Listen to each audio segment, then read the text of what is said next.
Hi, Michael here again. Hope everybody is doing well.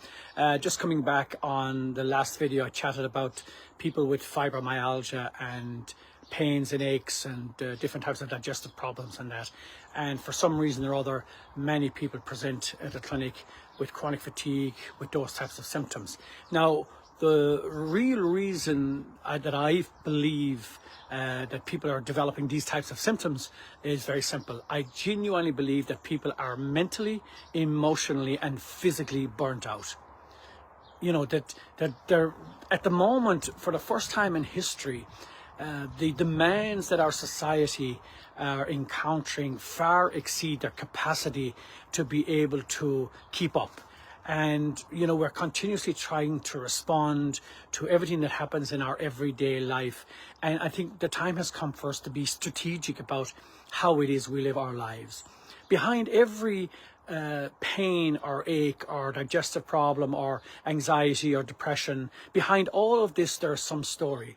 And in my clinic I listen to people's stories, and the story of their life, the story of the way they live their life, the story of the fact that they're working every day and they're trying to look after their kids, and they're exhausted when they come home, and you know, they're trying to keep up with the demands in social media. And we're trying to compete with a modern world that's completely controlled by the IT, by IT platforms, by social media, by internet and all of that kind of stuff. And we're continuously under pressure. And I honestly, truly believe that this is really what the problem is. Society in general is emotionally, mentally, and physically burnt out. Emotionally drained, physically exhausted, and mentally not able to cope with the types of demands and pressures that they're under on a daily basis. Now imagine your child. We look recently at a lot of children who have what are called school refusal children, or children who feel that they are struggling at school for the same reason. Our children today are under huge pressure to respond to the demands, and they just haven't the capacity. But we don't seem to understand that these children do not have the capacity to be able to cope with the demands, the shift that's taken place in our society, the shift that's taking place regarding, you know, what they have to do at school, the high expectations from an academic perspective, whether they're being pushed by parents or pushed by teachers, the type of stress that they're exposed at school to keep up with the types of changes that are required. And we've seen the world around our children has changed so much. And it's causing them huge issues. So they're struggling to keep up at school. They're challenged at school. The capacity to be able to cope with those demands, they can't meet them. So yes, they're refusing to go to school, not because they don't want to go to school. They're refusing to go to school because they're full of anxiety, because they can't cope with the stresses and the demands of modern society.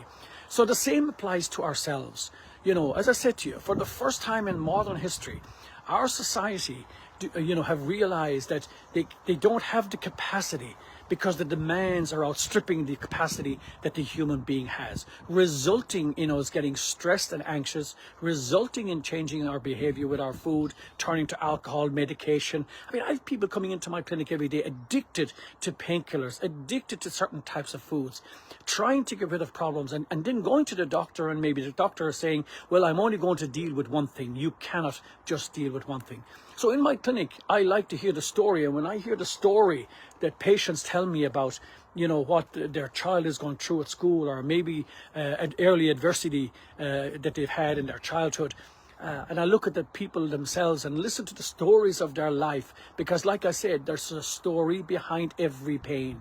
There's a story behind every physical symptom of digestive issues, of physical pain, of headaches, of back pain, you know, of chronic fatigue. There's a story behind that. And unless we listen to that story and understand that story, and the same with children, unless we listen to their story, understand their story, and realize that we cannot keep up with the demands that are being placed on the human being today. We do not have that capacity. So people need to strategically develop a plan to work with this area. This is what we do now in our clinic.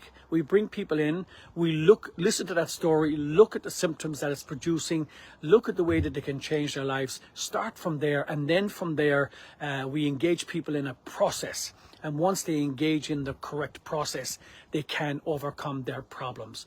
So look, if I can be of any further help, please message me. Please share this. This might be of help to somebody else out there, some parent who's struggling with a child at home that's refusing to go to school, or that's suffering from anxiety or stress. You know, if I can be of any help, I'm only too delighted to comment. Or if people want to come and see me, that's not a problem. michaelodoherty.com is my website. info@michaelodoherty.com is my email. You can look up the website and you can email us, and we'll speak to you. As I said, we're over, you know, we see the amount of people that's contacting us every day now, all in the same situation, totally overwhelmed, under pressure to keep up with the demands, and it's just not possible. So please share this, I'd appreciate it, and thank you for watching. And please, if you'd like to comment on it, I'd be very interested in hearing your views on what I've said, and maybe open up a dialogue in this area. And I'm going to bring this to the public domain very, very soon to try and get a discussion going in this area. So hopefully we might get people to realize that, you know, the challenge that they are exposed to out there, that they can be improved and changed. So looking forward to chatting to you again very soon. Please share, as I said, and please contact me should you feel you need to. I appreciate it.